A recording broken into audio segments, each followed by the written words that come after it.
Bismillahirrahmanirrahim. Assalamualaikum warahmatullahi wabarakatuh. Alhamdulillah, pada kesempatan kali ini kita kembali berjumpa di channel Wahdantur Dunia yang hari ini insyaallah pada tanggal 17 Ramadan 1441 Hijriah, mudah-mudahan Allah senantiasa memberikan kita petunjuk, hidayah dan kekuatan serta kesehatan bisa menyelesaikan puasa kita di tahun ini dengan penuh makna dan kehusyuan. Amin ya rabbal alamin. Pada pertemuan sebelumnya kita mengkaji di bagian pertama, bagian kedua, bagian ketiga tentang sirah atau sejarah kehidupan baginda Rasul bersama Sayyidina Khadijah radhiyallahu anha. Hari ini adalah segmen terakhir, kita akan berbicara bagaimana wafatnya Khadijah Al-Kubra radhiyallahu anha. Di dalam kitab yang telah tertulis Al-Bushra karangan Syekh Muhammad bin Alawi Al-Maliki menceritakan, ada patrah masanya Rasulullah melakukan dakwah itu secara terang benderang. Artinya setelah wahyu didapat oleh Nabi, Nabi berdakwah secara sembunyi-sembunyi atau dakwah asirriyah, dakwah secara sembunyi-sembunyi. Itu dilakukan sampai pada tahun ketiga kenabian. Jadi 3 tahun Nabi tertekan sekali dengan dakwah yang dilakukan secara sembunyi-sembunyi. Setelah tahun keempat, Nabi berani untuk melakukan dakwah secara terang benderang. Tetapi diceritakan, wa ba'dal jahri bid dakwah istaddat adal musyrikin li Muhammadin sallallahu alaihi wasallam wa man amana ma'hu. Bahwa setelah terjadinya dakwah secara terang benderang, secara beraninya Rasulullah melakukan dakwah secara terang benderang, akhirnya bertambah tekanan dan intimidasi oleh orang-orang kafir Quraisy kepada Rasulullah dan kepada orang yang beriman kepada beliau. Walakinan Nabi sallallahu alaihi wasallam lam yudha'if wa lam yataraddad. Tetapi Nabi tetap tidak gentar. Beliau tetap berdakwah sebagaimana permintaan Allah kepada beliau. Wa kana mimman istada fi ida'in Abu Lahabin. Dan orang yang paling melakukan intimidasi kepada Rasulullah adalah Abu Lahab, atau besan beliau sendiri, paman beliau sendiri, Abu Lahab. Sampai pada masanya Abu Lahab meminta agar anak beliau menceraikan Ruqayyah dan Ummu Kulsum, karena Abu Lahab menikahkan anaknya Utbah dan Utaibah kepada anak Rasulullah bernama Ruqayyah dan Ummu Kulsum. Setelah terjadinya dakwah secara terang benderang, akhirnya diminta untuk diceraikan. Maka Utbah menceraikan Ruqayyah, Utaibah menceraikan Ummu Kulsum. Nah, hadirin yang dimuliakan oleh Allah Subhanahu wa taala. Lalu akhirnya setelah terjadinya intimidasi yang panjang, bahkan Nabi hampir dibunuh, apalagi setelah turunnya ayat surah Al-Lahab itu, Rasulullah ingin dibunuh, tetapi yang memberikan ketenangan adalah Sayyidatuna Khadijah radhiyallahu anha. Sampai kapan intimidasi ini datang? Sampai pada 10 kenabian. Sampai 10 kenabian, artinya Rasulullah diangkat menjadi Rasul pada umur 40 tahun, 10 tahun kemudian di umur Nabi 50 tahun. Wa ba'da an adanallahu azza wa jalla bi intihail hisari adat Khadijah ila baitiha. Intimidasi orang-orang kafir itu adalah dalam bentuk embargo. Mereka tidak boleh menikah dengan antara muslim dengan non-muslim, mereka tidak boleh menikah antara menikahkan dan dinikahi tidak diperkenankan. Begitu pula pada masa itu tidak diperkenankan melakukan transaksi perdagangan. Orang muslim tidak boleh melakukan perdagangan kepada non muslim, dan begitu sebaliknya. Luar biasa tekanan-tekanan embargo yang dilakukan pada masa itu. Sampai akhirnya setelah mulai mereda pada tahun ke-10 kenabian, nah disinilah Sayyidah Khadijah mendapatkan sakit yang mulai berat di tahun ke-10 kenabian.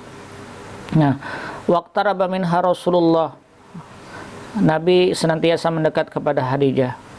Wa ba'da in ishtadda alaihil maradu, tetapi sakit Sayyidah Khadijah itu bertambah terus.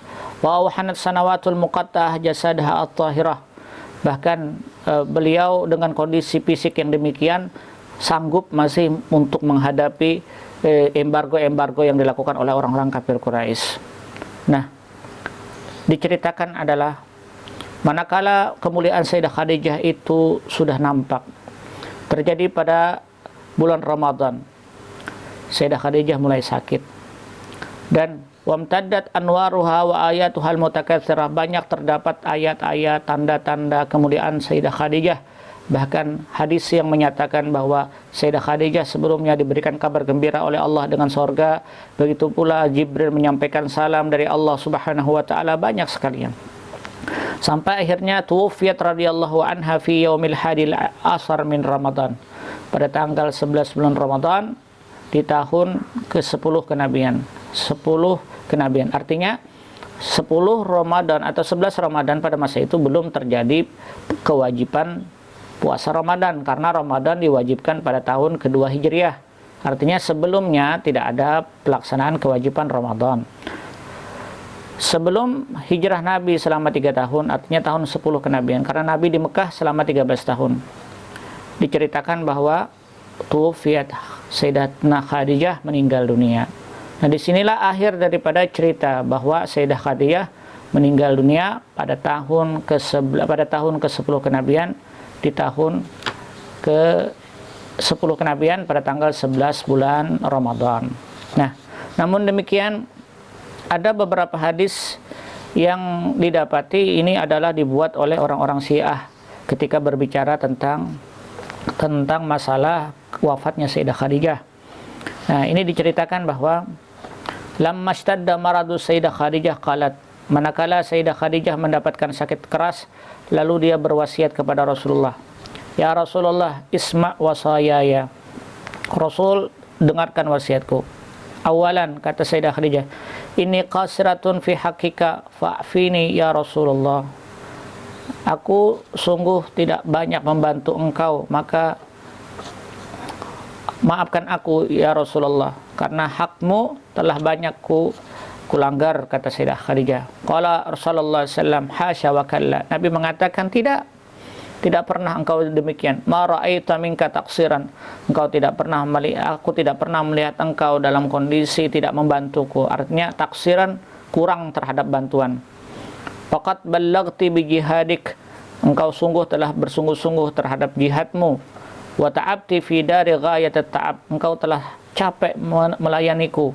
Wa laqad badzalti amwalak, dan engkau sungguh telah memberikan seluruh harta kepadaku. Wasarabti fi sabilillahi malik, dan engkau telah melakukan apa yang telah disalurkan di jalan Allah Subhanahu wa taala. Yang kedua, kata Sayyidah Khadijah, usika bihadhihi wa asarat ila Fatimah. Kemudian Sayyidah Khadijah mewasiatkan terhadap anak beliau, yaitu Fatimah, mengisyaratkan kepada Fatimah, fa innaha yatimah gharibah min ba'di, karena sesungguhnya nanti Fatimah akan menjadi anak yatim setelah tidak adanya aku. Fala yu'ziyannaha ahadun min nisa'i Quraisy, maka jangan ada satu orang pun daripada perempuan-perempuan Quraisy yang berani untuk menyakitinya. Yang ketiga, inni khaifah minal qabri, kata Sayyidah Khadijah, aku takut dengan kubur. Uridu minka ridha'aka alladhi talbisu hina nuzulil wahyi takfini fihi, aku ingin, karena aku takut dengan kubur, maka aku ingin meminta sorban yang engkau pakai ketika turunnya wahyu, supaya itu menjadi kapanku nantinya. Faqaman Nabi, lalu Nabi berdiri dan mengambilkan sorban yang dipakai beliau dan menghimpunkan kepada Sayyidah Khadijah. Nah, para pemirsa yang dimuliakan oleh Allah, disebutkan oleh Muhammad Mahdi Al-Hairi fi Sajarati Tuba. Ini dalil ini adalah biduni isnad, tidak ada sanadnya. Wa hadzal kitab min kutubis Syiah, ini terdapat banyak daripada kitab-kitab Syiah, sehingga tidak bisa menjadi dasar, karena pertama sanad daripada cerita ini terputus dan tidak ada muaranya. Yang kedua, bahasa yang digunakan di dalam bahasa perkataan hadis ini atau ucapan Khadijah ini sangat terbata-bata dan memiliki kejanggalan. Pertama, seperti beliau meminta wasiatkan terhadap Fatimah, padahal pada masa itu anak-anak beliau banyak. Tidak mungkin Sayyidah Khadijah mewasiatkan hanya Fatimah. Ada Ruqayyah, ada Ummu Kulsum, ada Zainab, karena Zainab meninggal pada tahun ke-6 Hijriah setelah itu. Nah, ini yang kedua, tidak ada sanad, kemudian bahasanya kurang tepat. Yang ketiga, masalah Nabi memakai sorban yang diminta oleh Sayyidah Khadijah. Sorban yang digunakan Nabi itu banyak ketika turunnya wahyu, entah yang mana, sehingga ini tidak bisa menjadi dasar. Nah, seluruh kita sebenarnya berhati-hati dengan perkataan-perkataan ini. Pada intinya, andai kata kita tidak menggunakan perkataan ini pun tidak mengurangi kepada kemuliaan Sayyidah Khadijah radhiyallahu anha. Sayyidah Khadijah adalah luar biasa. Beliau adalah orang yang dijanjikan dengan surganya Allah. Beliau adalah orang yang mendapatkan salam daripada Allah. Beliau orang yang melakukan perjuangan yang luar biasa bersama baginda Rasulullah sallallahu alaihi wasallam. Nah, dengan cerita ini maka beliau menutup hidupnya. Wa kana laha minal umri 65 sanah. Beliau meninggal pada umur 65 tahun. Sayyidah Khadijah menutup hidupnya pada umur 65 tahun. Wa dufinat bi maqbaril Ma'la. Beliau dimakamkan di Hajun. Hajun pada masa itu disebut dengan Ma'la. Al-ma'ruf bil Hajun. Hajun tetapi tempat jalannya namanya Hajun, tetapi tempat makamnya, alkahnya disebut dengan Ma'la. Kemudian di situ dikatakan wa nazalan Nabi sallallahu alaihi wasallam fi qabriha, ketika memakamkan Nabi Muhammad yang langsung turun ke makamnya, ke kuburnya untuk menyambut jasad beliau dan meletakkan jasad itu ke dalam liang lahat. Subhanallah.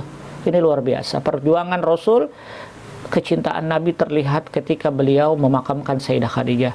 Lalu diletakkan Sayyidah Khadijah di dalam kubur. Wahia fadilatun lahaduna ghairiha. Tidak ada satu hadis pun yang dinyatakan bahwa Rasulullah setelah itu mengebumikan istrinya. Ada Nabi menikah dengan Zainab binti Huzaimah, dia meninggal pada masa itu. Ketika di Madinah, Nabi memakamkannya tidak seperti pemakaman Sayyidah Khadijah. Karena luar biasa pemakamannya Sayyidah Khadijah, beliau turun langsung untuk memakamkan Sayyidah Khadijah.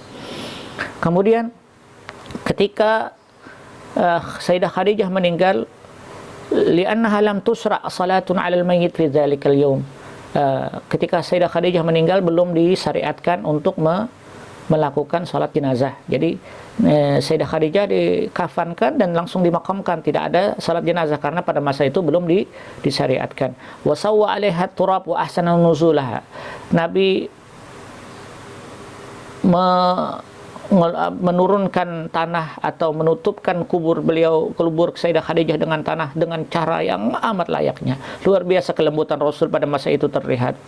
Ini merupakan keutamaan daripada Sayyidah Khadijah. Semoga Allah meridai beliau sampai kita nantinya bertemu kepada Sayyidah Khadijah insyaallah. Kemudian setelah itu, wa in kanat qad sabata bit tariqil ahad illa annahu istaharra kull istihari baina kafatil ibad. Masyhurlah Sayyidah Khadijah dimakamkan di sebuah tempat yang bernama Hajun atau di Ma'la. Mudah-mudahan kita bisa berkunjung ke makam beliau. Apabila Anda umrah atau Anda berziarah dalam suasana haji, maka jangan lupa berziarah ke makam Ibunda Khadijah, Ummu Hanunah, ibu yang kita cintai dan kita rindukan, nantinya kita berkumpul di dalam surganya Allah Subhanahu wa taala. Semoga cerita dari segmen pertama sampai segmen terakhir tentang Sayyidah Khadijah membuat inspirasi kepada kita bagaimana menabur kebaikan, menolong agama Allah dengan penuh khidmat dan penuh kepercayaan. Terima kasih atas segala perhatian, mohon maaf atas segala kekurangan. Hadanallahu wa iyyakum ajma'in. Assalamualaikum warahmatullahi wabarakatuh.